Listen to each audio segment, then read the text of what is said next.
Welcome to Allie's Attic, where you never know what kind of surprise you'll find in my attic. I'm your host, Allie, and today my surprise is a band from Chicago. I am so excited about having on. You have no idea. Trust me, it's not very often you will get me in front of my computer doing an interview at 7 o'clock at night, my time. That just gives you an idea of how good these guys are. The band is called The Million Reasons, and the three gentlemen I have on the phone with me are Colin Dill, drums, Mike Nichols, guitars, and Ken Ugal, guitars. Hello, guys. Hey, good evening. How are you guys? Doing well. How are you? I'm doing good. Just so everybody knows, we're on a conference call. They're hearing beeping. I'm not. So it's probably driving them a little crazy like a hamster in a wheel, but we're going to just keep going because I'm not hearing it at all. I had to throw that in there. That was just too funny. Anyway, okay. So the only person that's missing is Scott Nadeau. He's vocals, right? Correct. Yeah. Okay. Killer vocals, by the way. So he'll hear this, I'm sure, but you guys can tell him that too. Like amazing. Now, I feel like I'm on a certain level. Pardon? What did you say? Go ahead. I think this is not going to be good because I'm going to just be giggling through the whole thing. Anyway, so your new debut EP, The Runaround, is out now. Yes. Yeah, we released it last February. Last February. February 17th. Ooh, nice. So just about close to a year coming up. Now, I like how it says in your bio that you embody the energy of good friends hitting the road, rolling down the windows, and cranking up the volume. Because honestly, that's what your music is. And it's perfect summer music. Does that even make sense, me saying that? I don't know. I mean, it's good. Absolutely. That's the entire vibe that we were going for from the very beginning of this band. So we wanted to just make some fun summertime music. Wow.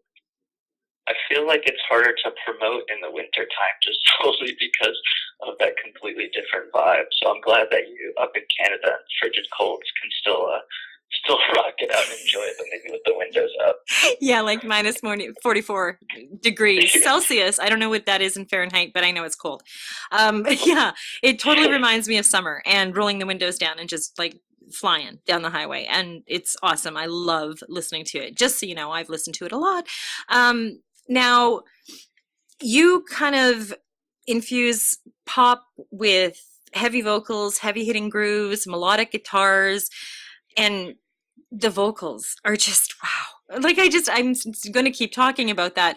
And when we talk about the songs, I'll tell you why I keep talking about that. Now, is that that doesn't really, what kind of genre would you guys say you were? Ooh, that's a tough one. I'd throw it up to just straight up rock and roll. Yeah. I mean, we have a lot of different influences throughout the band, whether it's from R&B to heavy metal, kind of anything and everything in between. So I think that when it comes down to it, when it's all said and done, it's just rock. Plain old Good, rock. Clean old rock and roll. And it is. That's what it sounds like to me anyway. Some people are, well, no, we're kind of this and we're kind of that. So I always ask. Now, how long have each of you, and say your names just so we know who we're talking to, how long have each of you been with the band? And I'll let you start on that one. This is Mike. I've been in the band from almost the very beginning. This band started in January 2015? Maybe. Is that right? I think the idea started way back. This is Ken, by the way. Hello. And, Scott and I originally wanted to start a new project because we were in a band before this, which was a little bit more on like the hard rock, metal kind of vibe. So we wanted to do something a little more, let's say just rock or alternative, something that better suit his voice. So the idea started back in January 2015, I think. Around the fall, October, we got together with Mike and started coming up with some ideas just to get the ball rolling. And over the next year, we had these songs coming together. And we had a different drummer at the time, while we were writing these songs, and then right before we put out the runaround, we found Colin. Right around December or January? Yeah, coming in January. It's coming up about on exactly a year now. Yeah, but when you had emailed us a few times, we had put out a Craigslist ad. Yeah. I'll hear your side of the story. So yeah, we found each other on the wonderful world of Craigslist, which is unique for sure. I'm pretty sure I was riding a train somewhere. I'd been drinking and really wanted to get back into playing music. It had been a few years since I had been in a consistent band, and I saw their ad. I was like, oh, rock, alternative rock, I can dig it. Listen to the songs, the demo at the time. I was like, this is great, phenomenal. I love it. I think I fit in really well. Messaged them. They're like, oh yeah, we'll get back to you. We want to have you in. We couldn't quite find a time. Then just kind of went quiet for like 2 months. didn't hear anything. And then I figured it was the new year. I'd reach out one last time. Shot him a note. We set up a date, auditioned, played through the entire EP, and then joined the band from there. Wow, that's cool. Well, at least you know that it wasn't because you sucked and you were just hammered. I did bring beer to the audition, but that was more as a welcoming gesture. Well, there you go. There you go. That's always nice. You know what? I've heard a few bands talk about Craigslist, which is funny to me because we don't really, well, in Manitoba anyway, where I am, we don't really use Craigslist. I don't even know what we use. But anyway, when I've heard about it, I obviously went and looked, and I was like, you could find like anything on this list. It's like very bizarre and weird. Oh yeah, it's as shady as can be. But I'm glad you guys found each other regardless. So Ken, it was you and Scott to begin with. Now, Ken, how long have you been doing this? Like personally? Just music in general? Yeah. I'd say about 15 years. Wow. Like 2003 is when I got my first guitar. Started messing around with that. And slowly but surely finally got into a decent band. Well, that's cool. Now, Mike, how about you? How long have you been doing this personally? Just about the same amount of time, but I started off playing and played drums poorly for years and years, and then I picked up bass to learn, how the frets work. Did that for about a year, and then I picked up guitar, I think in like sophomore year of high school.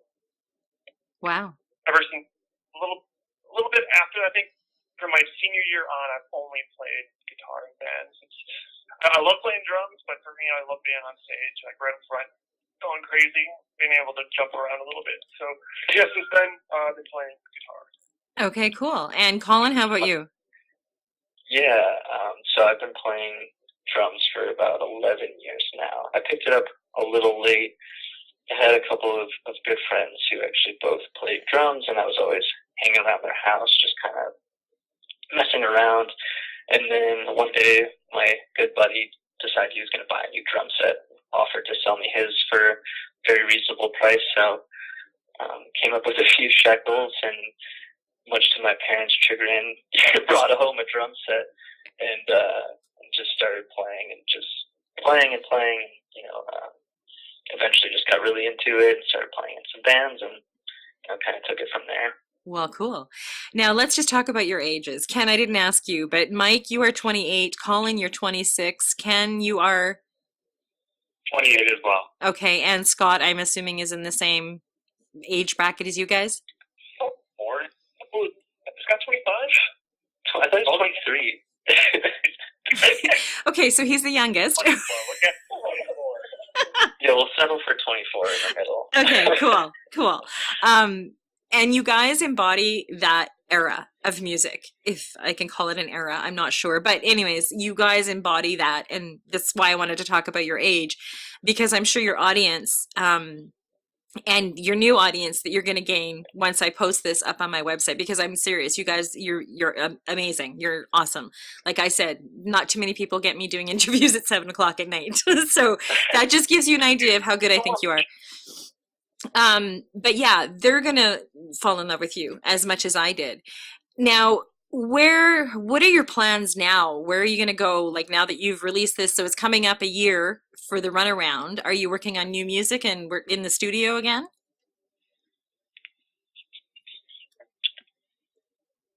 Yeah, I guess yeah, go ahead. Go Please, ahead, Mike. somebody. Alright.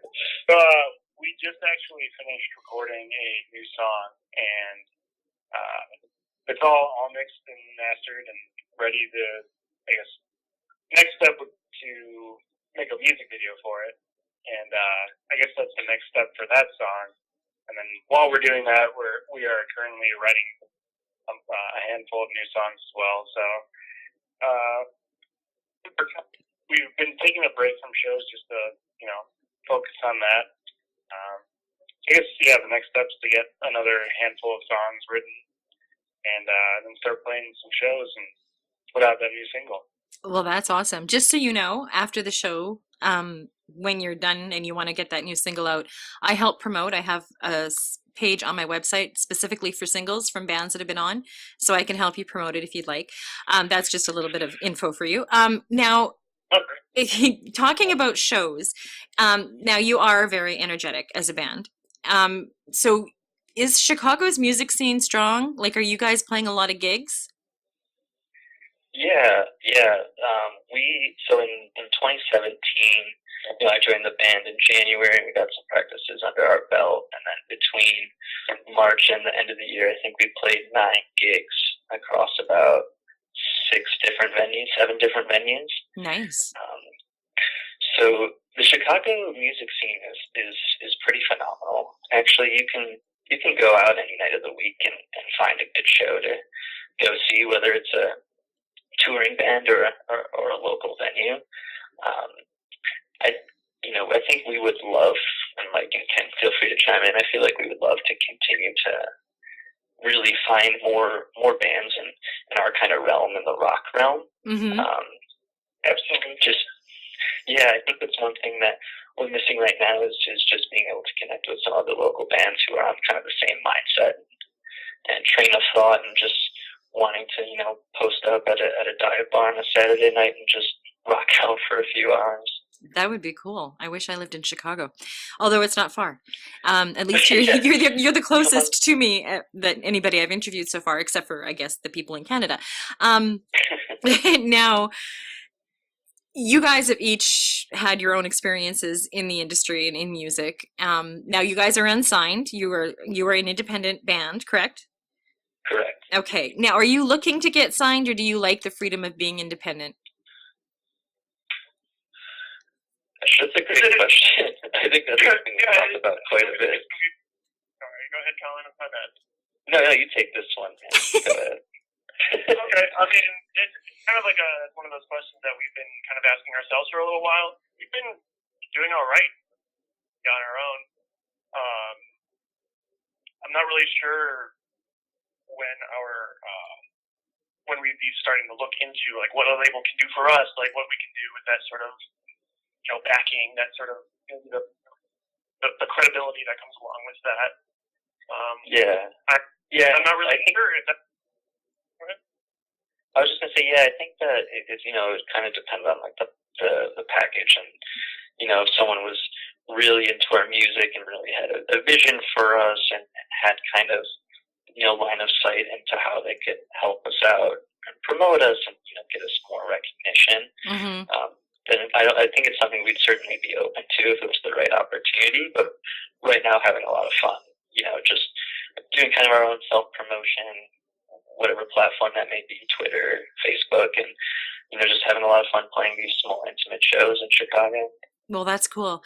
And yeah, I mean, definitely if the right deal came along, it would be very unwise to not sign. Yeah, exactly. The thing I like about you guys is you don't sound like anybody else out there right now. There's a little bit of similarities, like you can hear different, I'm sure, influences, but you guys sound like you.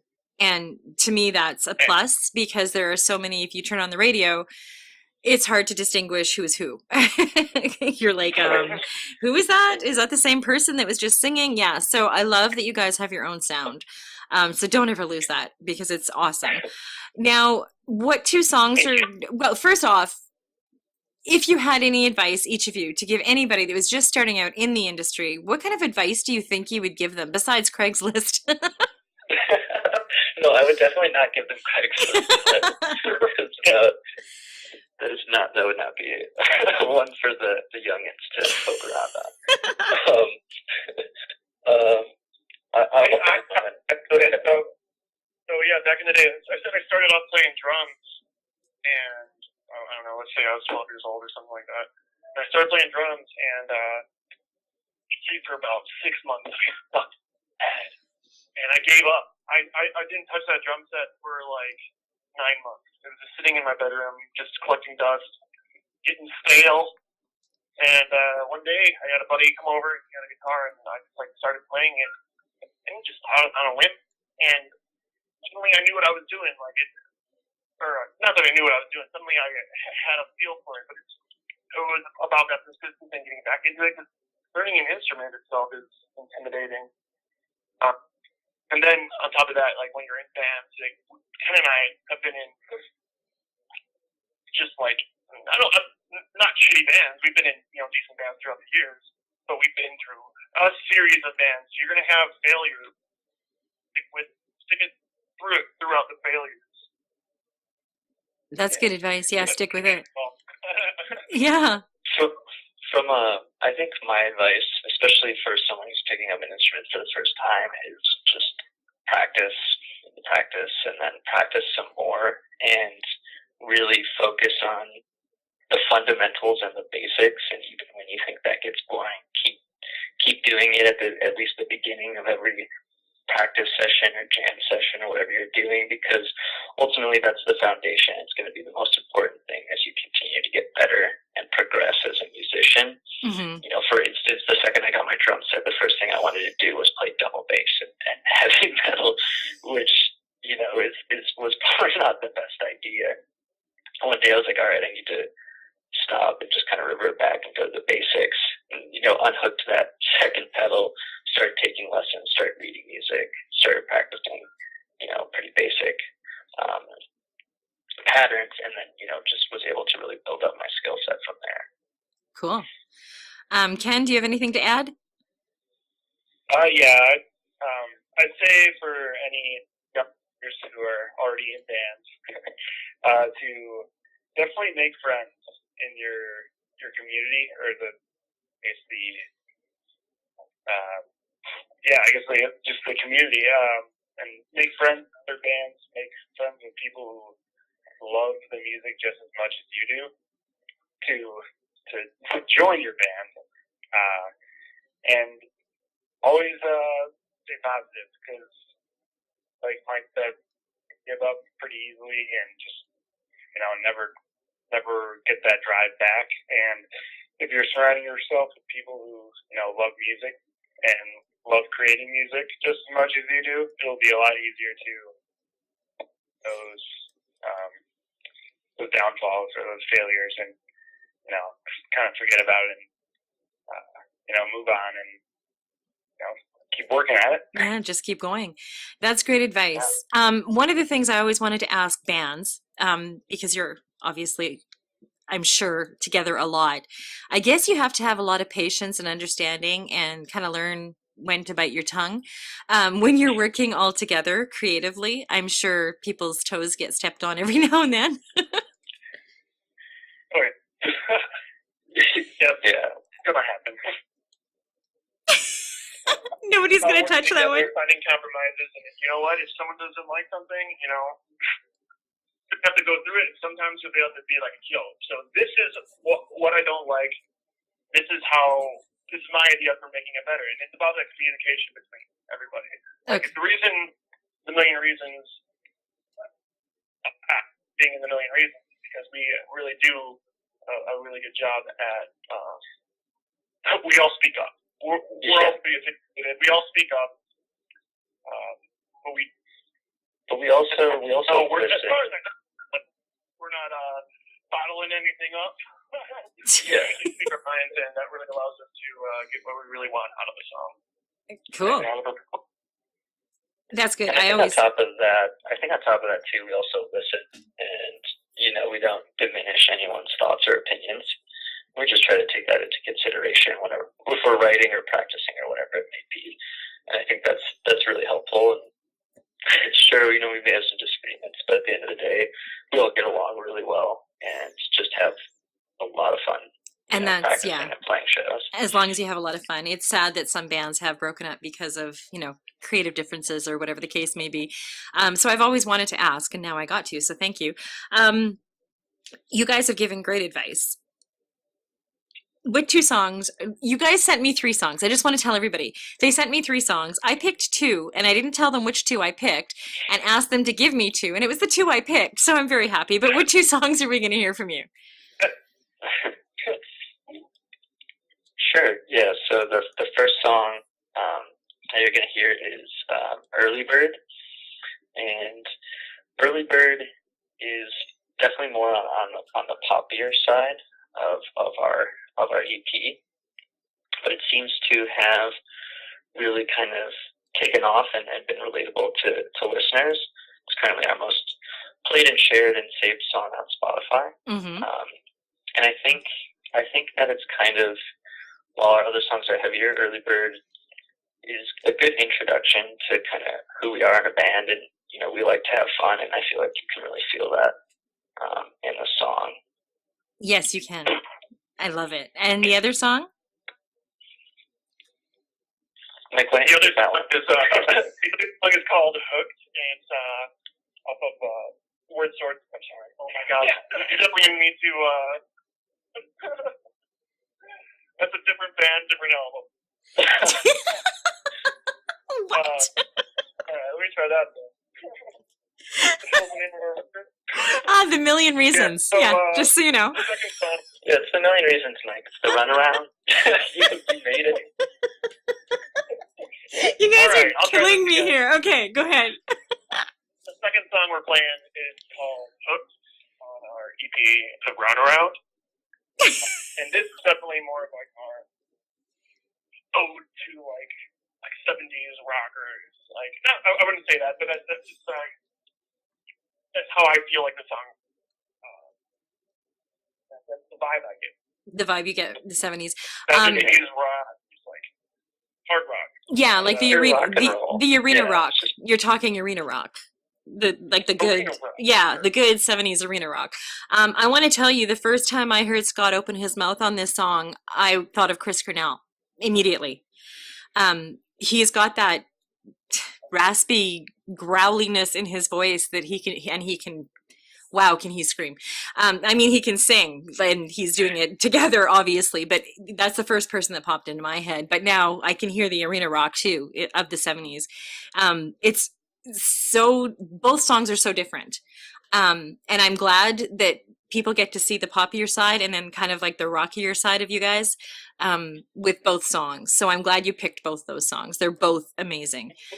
But yeah, Thank you. tell Scott I'm in love with his voice. We'll relay the message. for Yes, sure. definitely. I love that you brought up that his voice was raspy in that recording too. It's actually really interesting because the day that we recorded that, Scott was sick.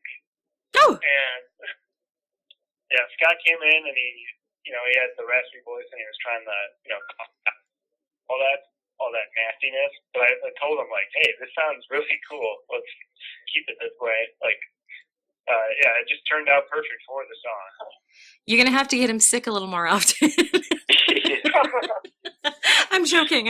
It's a really good song. Both songs are really good. The other song you sent, I'm going to talk about, The City Is Ours. And it's kind of a combination of the rock and pop. It's a combination of both. And it's a really good song too. Now, like you have talked about Spotify, people can buy your music online, as well as your website, themillionreasons.com. On my website, there's going to be a link to your website. They just have to click it, and they can go and find out all kinds of stuff about you and listen to more of your music, watch your YouTube videos. You guys, it's been fun, actually. I've enjoyed this interview very much. You guys have cracked me up a whole bunch of times. So thank you for that. Well, we really appreciate you coming out at 7:00 at night to interview us. Yeah, Well, you know, absolutely. people have to realize that, you know, all these independent bands that are out there promoting or providing, I can't talk now, providing us with great music. Most people have daytime jobs because, you know, being an independent artist doesn't always pay that well. So I wanted you on one way or the other. So I knew that you guys all work during the day, which is totally understandable. So yeah, I decided that I was going to do this and get you on because I want people that haven't heard your music to hear your music because trust me, I love you guys. I think you're amazing. So thank you so much for coming on. I'm sorry the beeping happened. You can hear it actually a little bit, really faint every now and then, and it kind of cuts a word off, but not really. I can't even explain it, but it sounds great. I don't know. Did that make any sense? That's kind of like, you know, the other, you guys being It'll another add some band. personality to the interview. Exactly. Not that there wasn't enough of that at all. Yeah, Mike, I'm glad that you've remembered what band you're in and what the EP is called, and it's all good now. Oh my God, you guys are funny. Anyways, I wish you the best of success. I'm always here. If you ever need promotion, if you ever want to come back on the show, just let me know and we'll make it work again like we did this time. And I can see you guys going really, really far. And all I ask is when you're winning awards, you just give me a shout out. That's all I want. Absolutely. Absolutely. Right on stage. Right The on first stage. one. Yeah, there you go. I probably won't even, no, I don't know if I'll be around to watch it. Okay, we're not going to talk about my age again because you guys gave me heck. Anyways, thank you so much, all three of you, for coming on and taking time out of your night after working a long day and driving in Chicago traffic to come on my show. I completely appreciate it. Thank you so much. Yeah, thank you. And thank you for joining me on Allie's Attic. Keep checking my website because you just never know what kind of surprise you'll find in my attic. Cheers.